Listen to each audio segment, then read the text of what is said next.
The snow never leaves Bow Glacier. In fact, the snow that fell here 400 years ago is just melting today. This huge wall of ice in Banff National Park feeds Bow River. The Bow is the route that takes the CP Rail main line westward through the Rockies to the Continental Divide.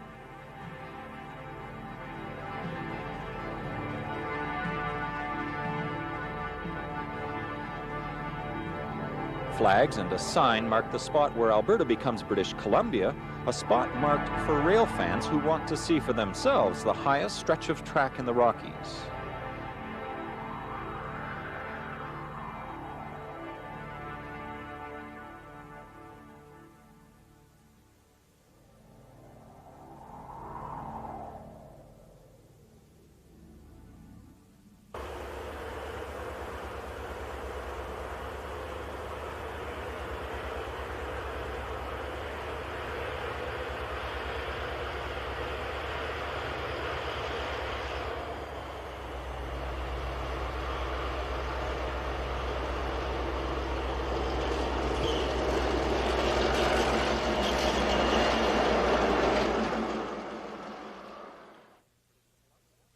And west of the divide in British Columbia, snowbound and remote, is the valley of the Kicking Horse River, named after a pack horse that kicked and almost killed a member of the Palliser expedition. The trains that wind along the Kicking Horse and struggle up a steep grade have been risking avalanches and slides since 1884.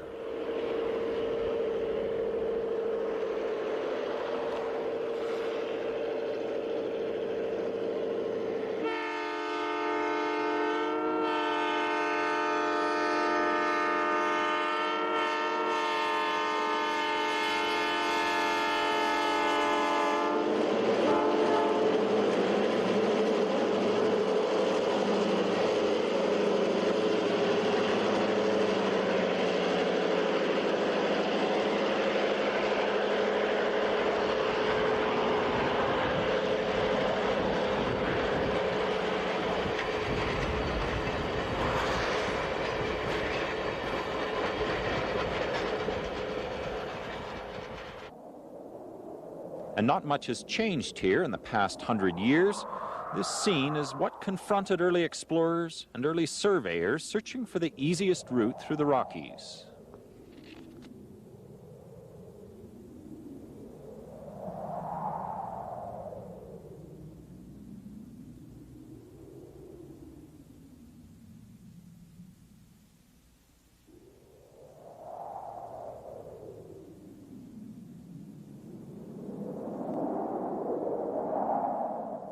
Winter snowstorms are relentless. Whole forests are buried by the snow.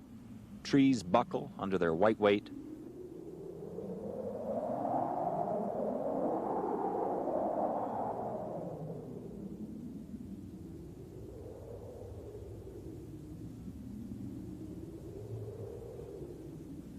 And snow sticks impossibly to vertical rock faces driven against the rock by winter gales.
This is the newest, most powerful, and most expensive locomotive working the head end for Via Rail.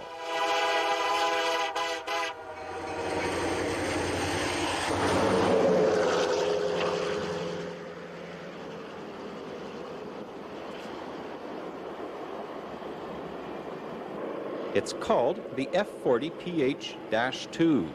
F indicates the locomotive body covers the full width of the underframe. 40 indicates the engine series, a 3,000 horsepower diesel. The letter P in F40 PH-2 indicates passenger service, and H indicates HEP. That stands for head-end power, also called hotel, meaning this locomotive can supply the electrical power that's needed on board for heat, light, pumps, and appliances. Finally, the -2 indicates the locomotive is second generation and indicates the use of modular electronics. To be specific, the locomotive itself is a General Motors F40 PH-2 with a fuel capacity of 1,500 imperial gallons and an oil capacity of 200 gallons. The weight of the locomotive is 130 tons, or 260,000 pounds. The engine is a 645 E3C. The 645 E3C engine is a 16-cylinder, two-stroke, turbocharged diesel, capable of producing 3,000 horsepower.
Here's a head-end consist you won't see very often.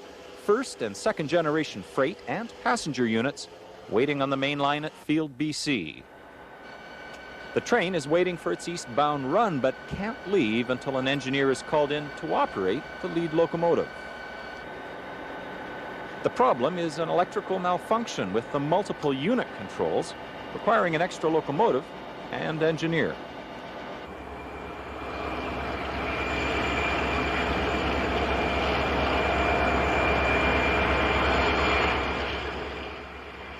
The lead unit is an SD40-2 freight locomotive. It's going to help the passenger locomotive make the run back to Calgary for repairs.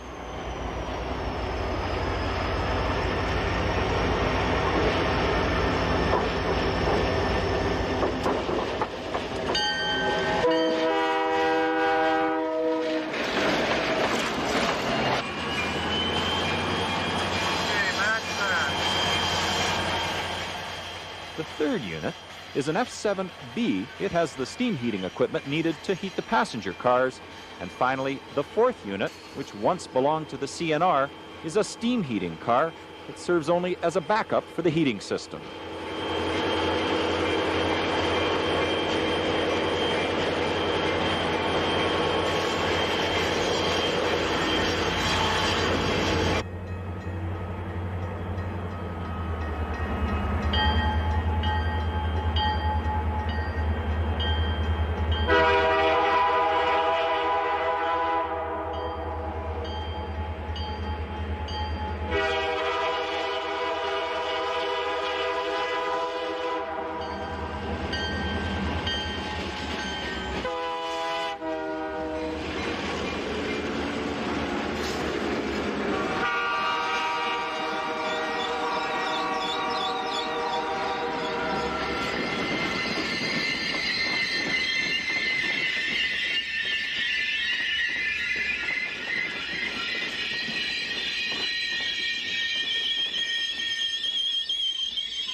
After 32 years of head-end duty on the Canadian, the FP9 locomotive was taken out of service in this region. These pictures were taken in the early months of 1987, just as the FP9s were being retired.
The clouds of steam come from steam generators in the FP9s. They supply heat to the entire train, but they also supply nostalgic reminders of another time.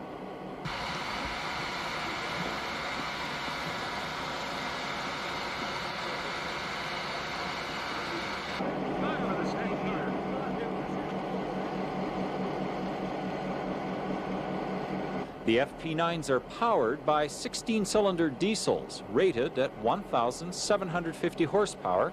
The A unit and the cabless B unit have the same engine, the 567C, manufactured by General Motors. Here at Field, BC, an eastbound FP9 is taking on water for its steam generators. It's also taking on a new crew. This is a division point on the CP Rail main line, and from here, a fresh crew will be taking the train east to Calgary.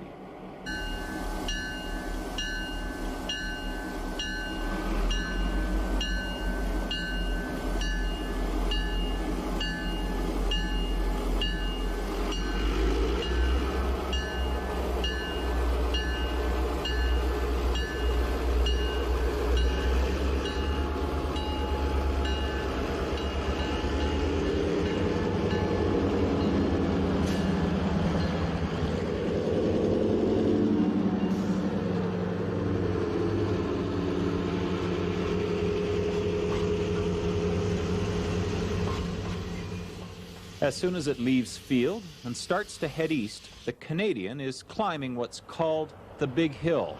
Ahead are 45 grueling minutes, going up one of the longest, steepest, and most dangerous grades in Canada.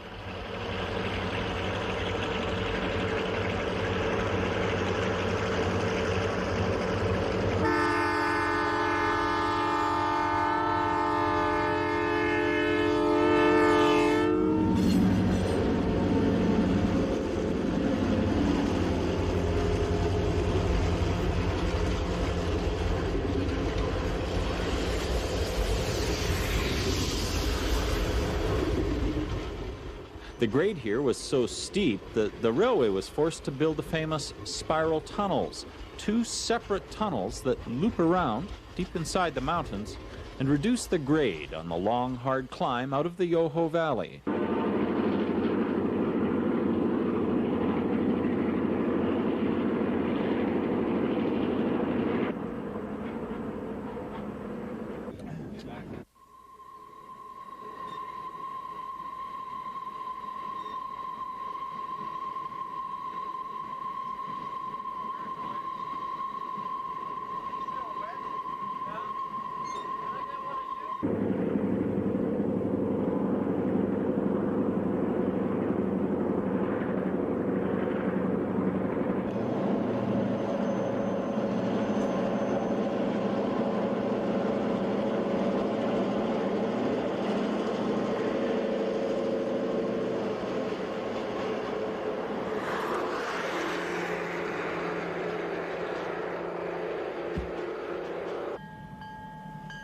The next stop is Lake Louise, and the log building that still serves as the station. It's appeared in more movies and appeared in more photo albums than any other station in the land. In the film Dr. Zhivago, it doubles as a stop for steam locomotives deep in Siberia.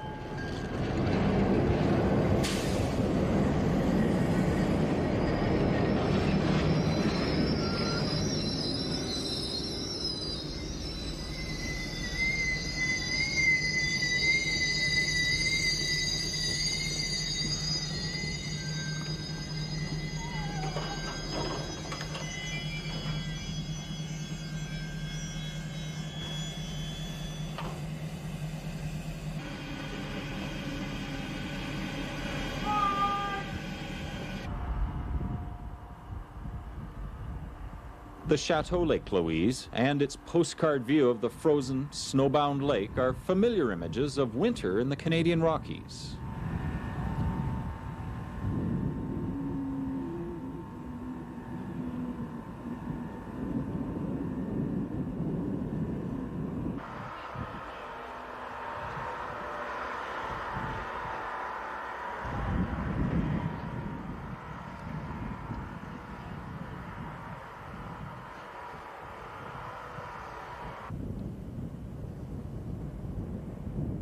And here's another familiar image. Just east of Lake Louise, winding along the Bow River, is the most photographed stretch of track in the mountains. It's a scene that still appears on ticket folders and shows up in almost every book ever published on Canadian railways. Many people call this Morant's Curve, named after Nicholas Morant, who took thousands of photographs here during his years as CP Rail's photographer.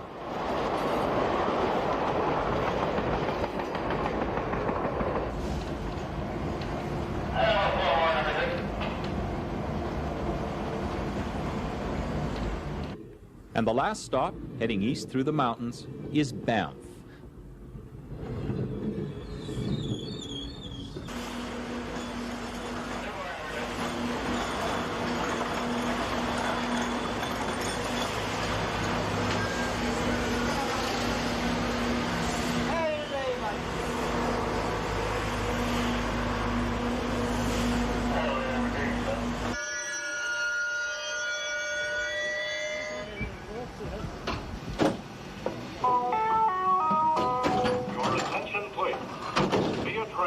Number 2, the Canadian, is now ready to entrain passengers traveling east to Calgary, Regina, Winnipeg, Sudbury, Toronto, Ottawa, and Montreal.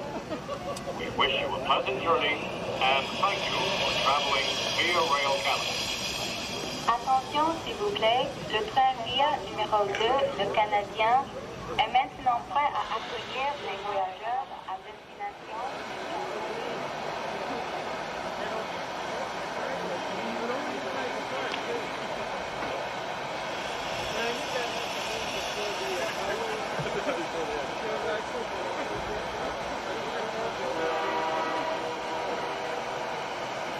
The Banff Springs Hotel, built by Canadian Pacific, is itself a bit of railway history.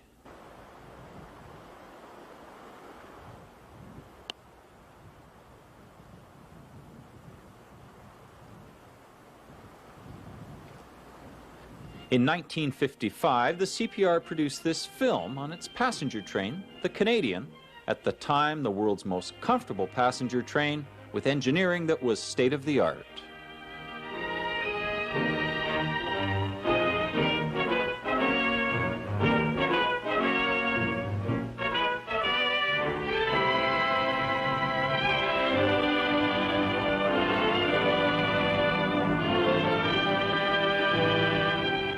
Largest, most cosmopolitan of Canadian cities, Montreal is a major link in the global transportation network and headquarters for the world's most complete travel system.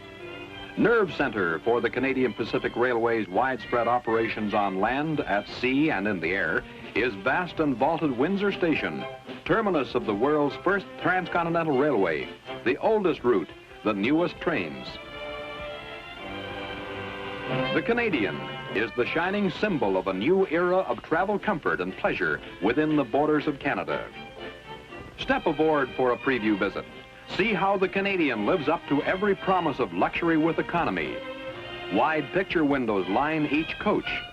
Comfortable sponge rubber upholstery invites relaxation in spacious living room atmosphere. There's room to roam in generous aisles and room to stretch out in private ease. Each reclining seat is adjustable and has a full-length leg rest. Perhaps more formal dining fits in with your desires. Well, nothing has been overlooked on the Canadian. Snow-white linen and gleaming silver sparkle under a star-studded ceiling in the cleverly decorated dining room car. An attentive steward, deft and courteous waiters seem to anticipate your unspoken wish and whisk it to fulfillment.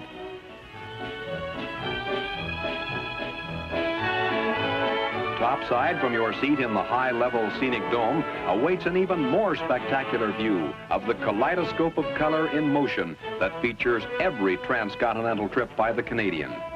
No other vantage point compares for a close-up look at the fabulous panorama that is Canada, spread out like a map before your eyes. The route of the Canadian is not new. It was the route of the earliest explorers and is the route of adventure still.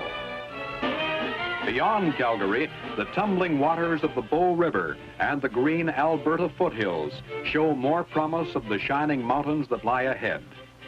It's a familiar path for the Canadian, but for passengers, the approach to the Rockies is a time of high anticipation. Glistening waters of clear mountain lakes vie for attention with such famous rock formations as the Three Sisters.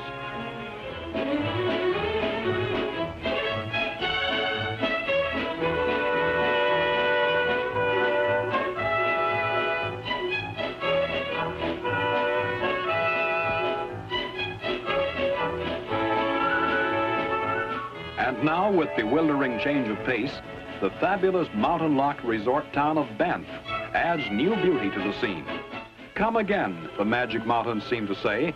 You must and will come back again.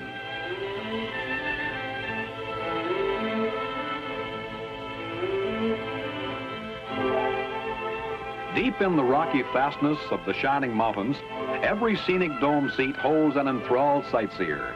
Impressive Mount Eisenhower in the distance beckons from among surrounding craggy peaks. And now, a new player comes on the scene as the eastbound Canadian flashes by. Many complete units of the famous train are needed to keep up the speedy, everyday, each-way service. Off again, alone once more in the silent shadows of the high ranges, the Canadian draws closer to the heart of the Canadian Rockies. Every minute brings a new change of scenery, an unending series of breathtakingly beautiful backdrops on nature's limitless stage.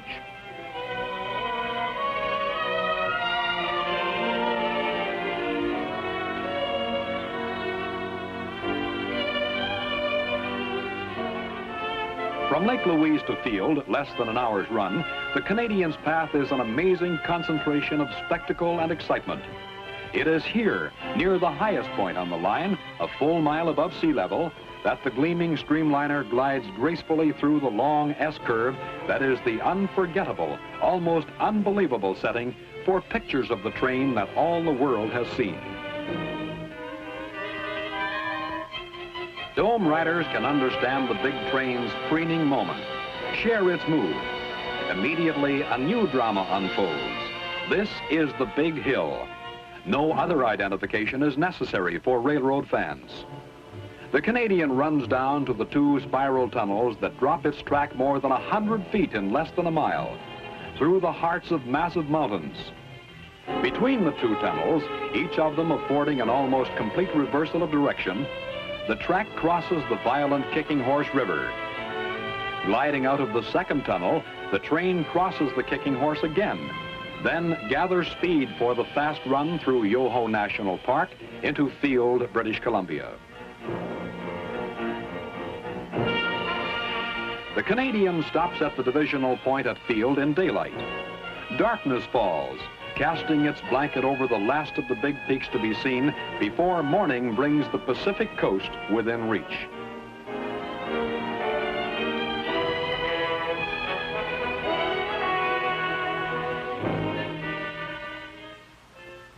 First light finds the train speeding down the canyon of the Fraser and its broad, fertile valleys into Vancouver. Here, almost 3,000 miles from her starting place, the width of a continent behind her, the Canadian reaches journey's end.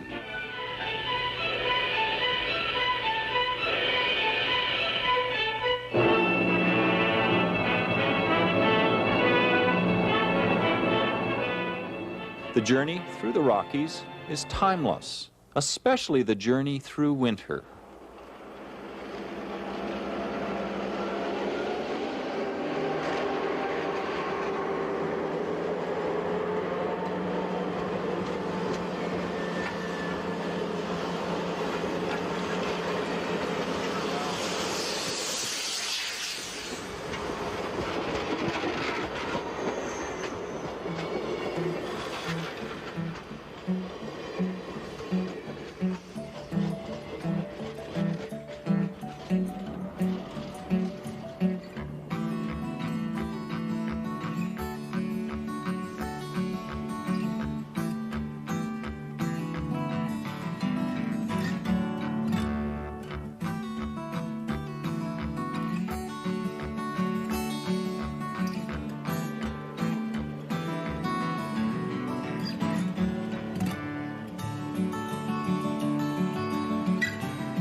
Attention, s'il vous plaît.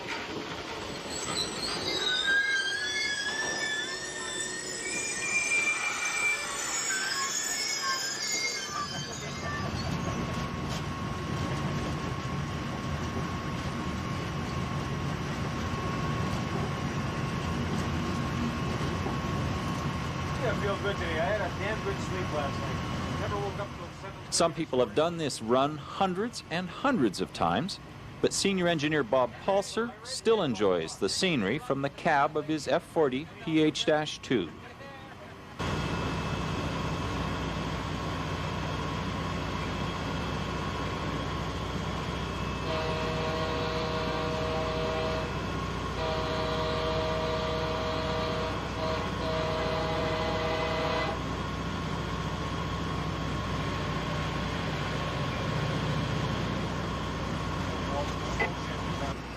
I'm sure glad I was going to do it, yeah.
Looking good on the head end, over.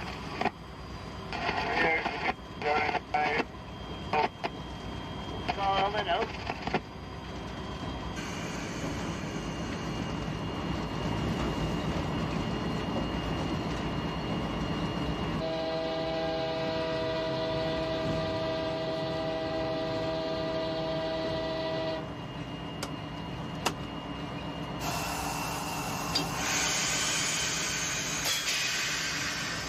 I bet you recognize that little fella, eh?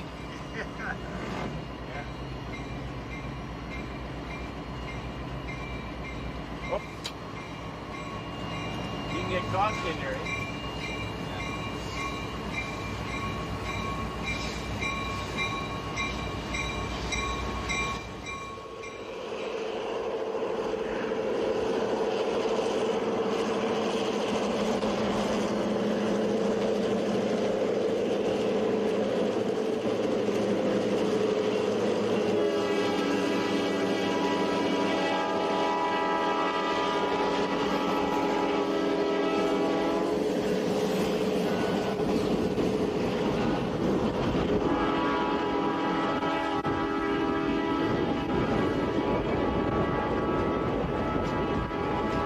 The end of the winter's journey is approaching, so we'll give the last word to the train, its crew, and its passengers.